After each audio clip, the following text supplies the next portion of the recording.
ಶ್ರೀಯುತ ಆನಂದ್ ಚಕ್ರವರ್ತಿ ಜೆ ರವರು ಆಗಮಿಸಿದ್ದಾರೆ. ಅವರಿಗೆ ಪ್ರೀತಿಯ ಸ್ವಾಗತವನ್ನು ವೇದಿಕೆ ಪರವಾಗಿ ಕೊಡ್ತಾ ಇದ್ದೇವೆ. ಹಾಗೆ ವೇದಿಕೆಯಲ್ಲಿ ಶ್ರೀಯುತ ಶಿವಮೂರ್ತಿ ಸರ್ ಕೂಡ ಆಗಮಿಸಿದ್ದಾರೆ.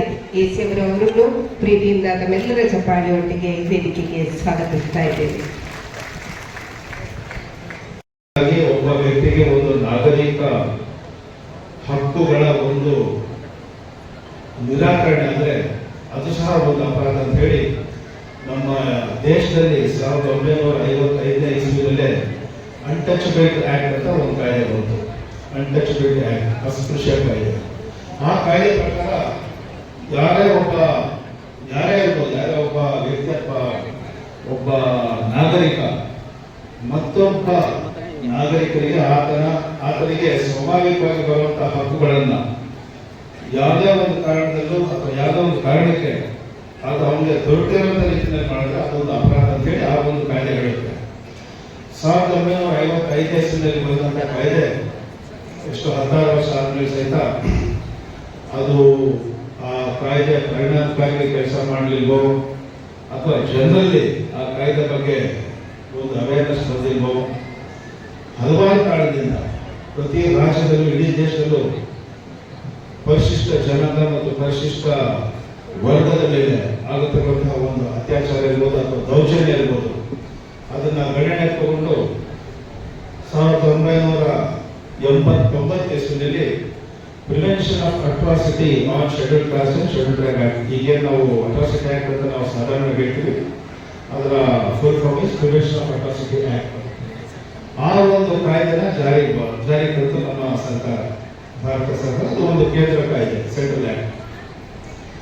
ಆ ಒಂದು ಕಾಯ್ದೆ ಬಂದ ನಂತರ ಏನು ಅನ್ಟಚಬಿಲಿಟಿ ಅಥವಾ ಅಸ್ಪೃಶ್ಯತೆಯನ್ನು ಆಚರಣೆ ಮಾಡ್ತಾರೆ, ಅದಕ್ಕೆ ಸಂಬಂಧಪಟ್ಟಂತೆ ಈತ ಒಬ್ಬ ಪರಿಶಿಷ್ಟ ಜಾತಿ ಅಥವಾ ಪರಿಶಿಷ್ಟ ಜನಾಂಗಕ್ಕೆ ಸೇರಿದಾನೆ ಅನ್ನೋ ಒಂದೇ ಕಾರಣಕ್ಕೆ, ಆ ಒಂದು ಕಾರಣಕ್ಕೆ ಆತ ಮೇಲೆ ಏನಾದರೂ ಒಂದು ದೌರ್ಜನ್ಯ ಆಯ್ತಂದ್ರೆ ಬಹಳ ಕಠಿಣವಾದ ಶಿಕ್ಷೆಗಳನ್ನ ಈ ಒಂದು ಕಾಯ್ದೆ ಶಿಫಾರಸು ಮಾಡುತ್ತೆ.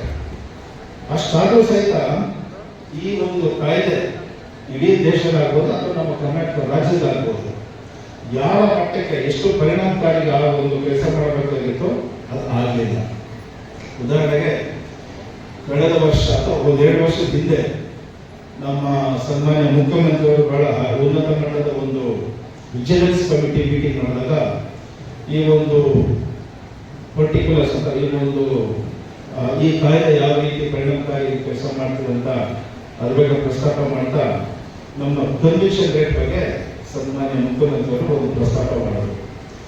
ಅಂದ್ರೆ ಶಿಕ್ಷಾ ಪ್ರಮಾಣ ನಮ್ಮ ರಾಜ್ಯದಲ್ಲಿ, ಕರ್ನಾಟಕ ರಾಜ್ಯದಲ್ಲಿ ದೌರ್ಜನ್ಯ ಕಾಯ್ದೆಯಲ್ಲಿ ಆಗುವಂತ ಏನು ಪ್ರಕರಣಗಳಿವೆ ಅದರ ಒಂದು ಶಿಕ್ಷಾ ಪ್ರಮಾಣ 3.71 3.71 is the conviction rate. ಹಾಗಾದ್ರೆ ನಾವು ಎಲ್ಲಿ ನಾವು ಸೋತೋಗ್ತಾ ಇದ್ದೀವಿ? ಇಂಥ ಒಂದು ಪರಿಣಾಮಕಾರಿಯಾದಂತಹ ಒಂದು ಕಾಯ್ದೆ ಬಂದು ಸಹಿತ ಶಿಕ್ಷೆ ಪ್ರಮಾಣ ಬಹಳ ಕಡಿಮೆ ಆಯ್ತಂದ್ರೆ ಇದರಿಂದ ಏನ್ ಮಾಡ್ಬೋದು ಅಥವಾ ಇದಕ್ಕೆ ಯಾವ ಒಂದು ಕ್ರಮ ತಗೊಂಡ್ರೆ ಈ ಒಂದು ಕಾಯ್ದೆ ಇನ್ನೂ ಪರಿಣಾಮಕಾರಿ ಆಗುತ್ತೆ ಅಂತ ವಿಚಾರ ಮಾಡಿದಾಗ ಬೇರೆ ಅಥವಾ ಕೆಲವು ರಾಜ್ಯಗಳಿರುವಂತೆ ನಮ್ಮ ರಾಜ್ಯದಲ್ಲೂ ಸಹ ಈ ಒಂದು ಕಾಯ್ದೆಯನ್ನು ಜಾರಿ ಮಾಡಲಿಕ್ಕೆ ವಿಶೇಷವಾದಂತಹ ಒಂದು ಪೊಲೀಸ್ ಸ್ಟೇಷನ್, ನಾವೇನು ಸ್ಪೆಷಲ್ ಪೊಲೀಸ್ ಸ್ಟೇಷನ್ ಅಂತ ಹೇಳ್ತೀವಿ, ಅದನ್ನ ಮಾಡಿದ್ರೆ ಮಾತ್ರ ಈ ಒಂದು ಕಾಯ್ದೆನ ಹೆಚ್ಚು ಪರಿಣಾಮಕಾರಿಯಾಗಿ ಮಾಡಬಹುದು ಮತ್ತು ಏನು ಆ ಕಾಯ್ದೆ ಮಾಡುವಂತ ಏನು ಉದ್ದೇಶ ಇತ್ತೋ ಅದು ಸಹ ಬಹಳ ಪರಿಣಾಮಕಾರಿ ಆಗುತ್ತೆ ಅಂತ ಹೇಳಿ 1-2 ವರ್ಷದ ಹಿಂದೆ ನಮ್ಮ ರಾಜ್ಯ ಸರ್ಕಾರವು ಏನು DCR ಅಂತ ಒಂದು ಸೆಲ್, ಮೊದಲು CRA ಸೆಲ್ ಅಂತ ಇತ್ತು, ಬಹುಶಃ ಇರುವಂತ ಎಲ್ರಿಗೂ ಅದು CRA ಸೆಲ್ ಅಂತ ಪರಿಚಯ ಆಗಿರುತ್ತೆ.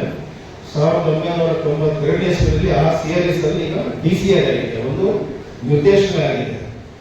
ಆದರೆ ಅದರ ಒಂದು ಅಧಿಕಾರ ಅಥವಾ ಒಂದು ಕಾರ್ಯವ್ಯಾಪ್ತಿ ಎಷ್ಟಿತ್ತಪ್ಪ ಅಂತಂದ್ರೆ ಎಲ್ಲಿ ದೌರ್ಜನ್ಯ ಆಗುತ್ತೋ ಅಥವಾ ಎಲ್ಲಿ ಈ ಒಂದು ಕಾಯ್ದೆಯ ಒಂದು ಎನ್ಫೋರ್ಸ್ಮೆಂಟ್ ಬಹಳ ತೃಪ್ತಿಯಾಗಿಲ್ವೋ ಅಂತ ಕಡೆ ಹೋಗಿ ಒಂದು ಸಂಶೋಧನೆ ಮಾಡಿ ಆ ಕಾಯ್ದೆನ ಪರಿಣಾಮಕಾರಿ ಮಾಡುವಂತಹ ಯಾವ ಕ್ರಮ ತಗೋಬೇಕಂತ ಹೇಳಿ ಶಿಫಾರಸು ಮಾಡುವಂತ ಅಷ್ಟೇ ಒಂದು ಅವಶ್ಯಕತೆ ಇದೆ.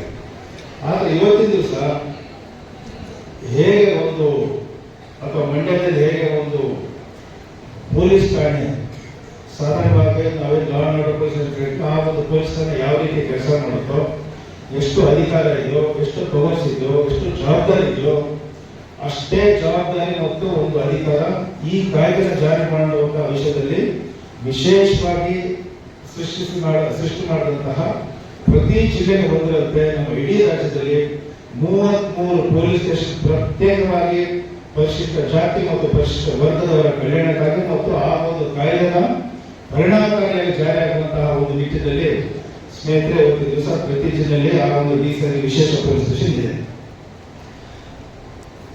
ಈ ಕಾಯ್ದೆನ ಜಾರಿ ಮಾಡಲಿಕ್ಕೆ ವಿಶೇಷ ಪೊಲೀಸ್ ಸ್ಟೇಷನ್ ಬಂದ್ರೆ ಸಾಲದು ಅನ್ನೋದು ನನ್ನ ಒಂದು ಅಭಿಪ್ರಾಯ.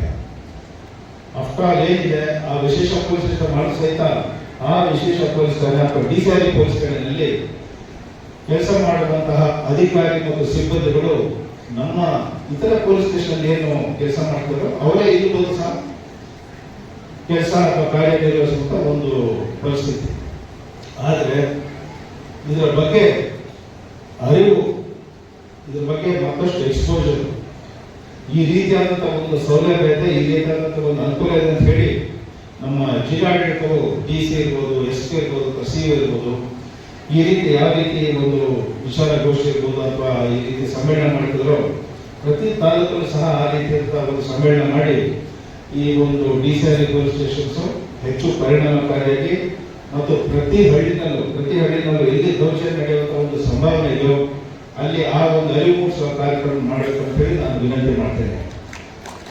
ಇದು ಒಂದ್ ಕಡೆ ಅಂತ ಹೇಳಿದ್ರೆ ನಮ್ಮ ಕಾರ್ಯಕರ್ತರು ಅಥವಾ ಏನು ಆಕ್ಟಿವಿಸ್ಟ್ ಇದ್ದಾರೆ ಅವರು ಸಹ ಈ ಕಾಯ್ದೆ ಬಗ್ಗೆ ಒಂದು 2-3 ಕಾಯ್ದೆ, protection of civil rights act ಇದೆ ಮತ್ತು ಪ್ರಿವೆನ್ಷನ್ ಆಫ್ ಅಟ್ರಾಸಿಟಿ ಆಕ್ಟ್ ಇದೆ, ಇವೆರಡು ಕಾಯ್ದೆಗಳನ್ನ ನಾವು ಮನವರಿಕೆ ಮಾಡಿಕೊಂಡು ಈ ಕಾಯ್ದೆಯಲ್ಲಿ ಪರಿಶಿಷ್ಟ ಜಾತಿ ಮತ್ತು ಪರಿಶಿಷ್ಟ ವರ್ಗದವರಿಗೆ ಯಾವ ರೀತಿಯಾದಂತಹ ಒಂದು ಅನುಕೂಲ ಇದೆ, ಯಾವ ರೀತಿಯಾದಂತಹ ಒಂದು ಸೌಲಭ್ಯ ಇದೆ. ಇದು ಬರೀ ಕೇಸ್ ಆದಾಗ ಮಾತ್ರ ಅಲ್ಲ, ನಮ್ಮಲ್ಲಿ ಒಂದು ಒಂದು ಭಾವನೆ ಇದೆ, ಏನಪ್ಪಾ ಅಂತ ಹೇಳಿದ್ರೆ ಒಂದು ಅಟ್ರಾಸಿಟಿ ಕೇಸ್ ಆದ್ರೆ ಮಾತ್ರ ಅವರಿಗೆ ಅಥವಾ ಪರಿಶಿಷ್ಟ ಜಾತಿ ಮತ್ತು ಪರಿಶಿಷ್ಟ ವರ್ಗದವರಿಗೆ ಆ ಒಂದು ಸೌಲಭ್ಯ ಅನುಕೂಲ ಆಗುತ್ತದೆ. ಹಾಗಲ್ಲ, ವಿಶೇಷವಾಗಿ ಹಲವಾರು ಗವರ್ಮೆಂಟ್ ಆರ್ಡರ್ಸ್ ಇದೆ, ಹಲವಾರು ಸರ್ಕಾರಿ ಆದೇಶ ಇದೆ, ಆರ್ಥಿಕ, ಸಾಮಾಜಿಕ ಮತ್ತು ಇತರೆ ಬೆನಿಫಿಟ್ಸ್, ಇತರೆ ಸೌಲಭ್ಯಗಳನ್ನ ಈ ಪರಿಶಿಷ್ಟ ಜಾತಿ ಮತ್ತು ಪರಿಶಿಷ್ಟ ವರ್ಗದವರು ಅಥವಾ ಏನು ನಾವು ದಲಿತರು ಹೇಳ್ತೀವಿ ಅವರಿಗೆ ಸಲ್ಲಿಸುವಂತಹ ಅನೇಕ ಸೌಲಭ್ಯಗಳಿದೆ. ದಯಮಾಡಿ ಅದರ ಬಗ್ಗೆ ಗಮನ ಹರಿಸಿ, ದಯಮಾಡಿ ಅದರ ಬಗ್ಗೆ ಮನವರಿಕೆ ಮಾಡಿಕೊಂಡು ಇದರ ಬಗ್ಗೆ ಯಾವ ರೀತಿ ನಾವು ಅವೇರ್ನೆಸ್ ಪ್ರೋಗ್ರಾಮ್ ಮಾಡಬೇಕು ಅದನ್ನು ಮಾಡಿದ್ರೆ ಮಾತ್ರ ಈ ಒಂದು ಪೊಲೀಸ್ ಸ್ಟೇಷನ್ ಮಾಡೋದಕ್ಕೂ ಒಂದು ಅರ್ಥ ಇರುತ್ತೆ ಮತ್ತು ಸಾರ್ಥಕ ಆಗುತ್ತೆ ಅಂತ ಹೇಳಿ ಬಯಸ್ತೇನೆ. ಒಳ್ಳೆಯದಾಗಿ ಈ ಕಾಯ್ದೆನಲ್ಲಿ ಇರುವಂತಹ ಯಾವುದು ನಮ್ಮ ಅಟ್ರಾಸಿಟಿ ರೂಲ್ಸ್ ಏನಿದೆ 1997 ಏನು ರೂಲ್ಸ್ ಮಾಡಿದ್ವಿ ಅದರಲ್ಲಿ ಜಿಲ್ಲಾಡಳಿತದಿಂದ ಅನೇಕ ಹೆಜ್ಜೆಗಳು, ಅನೇಕ ಸ್ಟೆಪ್ಸ್ ತಗೊಂಡು ಯಾವ ರೀತಿ ಅದನ್ನ ಮನವರಿಕೆ ಮಾಡಬೇಕಂತ ಕಾಯ್ದೆನಲ್ಲೇ ಇದೆ. ರೂಲ್ 3 ಇದೆ, ರೂಲ್ 8 ಇದೆ, ರೂಲ್ 9 ಇದೆ, ಸೆಕ್ಷನ್ 4 ಇದೆ. ಆ ಕರ್ತವ್ಯದಲ್ಲಿ ನಾವು ವೈಫಲ್ಯಾದರೂ ಸಹಿತ ಯಾವ ರೀತಿ ಕ್ರಮ ತಗೋಬೇಕು ಅಧಿಕಾರಿ ಮೇಲೆ ಅಂತ ಹೇಳಿ ಎಲ್ಲ ಸ್ಪಷ್ಟವಾಗಿದೆ. ನನ್ನ ಅದನ್ನು ಫಿಕ್ಸ್ ಹೇಳುವ ಅವಶ್ಯಕತೆ ಇಲ್ಲ. ಅದನ್ನ ತಾವೆಲ್ಲರೂ ಮನವರಿಕೆ ಮಾಡಿಕೊಂಡು ಈ ಕಾಯ್ದೆ ಮೂಲಕ ನಾವೆಲ್ಲರೂ ಏನು ಯಾವ ರೀತಿ ಒಂದು ಸಮಾಜ ಬಯಸ್ತಿರೋ, ಕುವೆಂಪು ಹೇಳಿದಾಗೆ ಸರ್ವ ಜನಾಂಗದ ಶಾಂತಿಯ ತೋಟ ಅಂತ ಏನು ಒಂದು ಕನಸಿದೆಯೋ ಆ ಕನಸನ್ನ ನೆಕ್ಸ್ಟ್ ಮಾಡಲಿಕ್ಕೆ ಡಿಸಿಆರ್ ಪೊಲೀಸ್ ಸ್ಟೇಷನ್ ಮತ್ತೆ ಆ ಡಿಸಿಆರ್ ಸ್ಟೇಷನ್ ಅಲ್ಲಿ ಜಾರಿ ಮಾಡುವಂತಹ ಈ 2-3 ಕಾಯ್ದೆಗಳು ಖಂಡಿತವಾಗಿ ಉಪಯೋಗ ಆಗುತ್ತೆ ಅಂತ ಹೇಳ್ತಾ ನಾನು ಮತ್ತೊಮ್ಮೆ ನನಗೆ ಈ ಒಂದು ಅವಕಾಶ ಮಾಡಿಕೊಟ್ಟಿದ್ದ ಪ್ರತಿಯೊಬ್ಬರಿಗೂ ನಾನು ಧನ್ಯವಾದ ಮತ್ತು ಕೃತಜ್ಞತೆ ಸಲ್ಲಿಸಿ ನನ್ನ ಹೆಣ್ಣನ್ನು ಹಾಕಿಸ್ತೀನಿ. ಜೈ ಹಿಂದ್, ಜೈ ಭೀಮ್.